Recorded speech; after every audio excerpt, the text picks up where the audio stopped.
నిజంగా ఇంత గోస పడుతురు కదా యూరియా కోసము. వాళ్ళకి ఏదో ఒక్క మాట, మేమున్నాము, మిమ్మల్ని ఆదుకుంటాను, నేను ఢిల్లీకి పోతాను, నేను కేంద్ర మంత్రులను మాట్లాడతాను, అవసరమైతే నేను మోడీని పట్టుకొని కాలరో పట్టుకొని అయినా సరే నేను యూరియా తీసుకొచ్చి మీకు ఇస్తాను, లేకపోతే అసలు నేను హైదరాబాద్లో తెలంగాణలో కాలే పెట్టనని మాట్లాడాల్సిన రేవంత్ రెడ్డి దేనికోసం పోయి కేంద్ర మంత్రులతోటి మంతనాలు చేస్తుండే తెలుసా? కదా 4th సిటీ ఒకటి కడుతున్నారట. చాలామందికి తెలుసా ఇది? ఆ 4th సిటీ భూముల కోసం గోసపడుతున్న వాళ్ళకి బాగా తెలుసు రైతులకి. ఆ 4th సిటీనట ఆయన నా పేరు చిరస్థాయిలో, అసలు రేవంత్ రెడ్డి అంటే ఏంటి అనేది చిరస్థాయిలో ఆయన గుర్తుండిపోవడానికి ఆయన 4th సిటీ నిర్మాణం చేస్తుండట ఈ హైదరాబాద్ జాలని.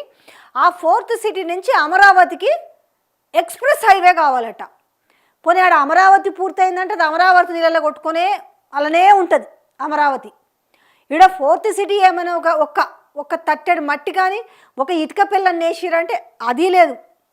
కానీ ఇవాళ కేంద్ర మంత్రులతో మంతనాలు చేస్తుంది ఏంటంటే మా అమరావతికి ఈ 4th సిటీ నుంచి ఎక్స్ప్రెస్ హైవే వేయమనేసి ఇవాళ ఈయన ఢిల్లీకి పోయి కేంద్ర మంత్రులతో మంతనాలు చేసింది ఇందుకేనట.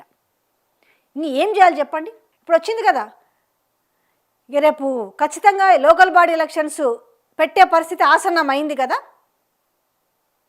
ఆ 50% క్యాప్ తొలగించేసి కదా గవర్నర్ ఆమోదం తెలిపిండు కాబట్టి.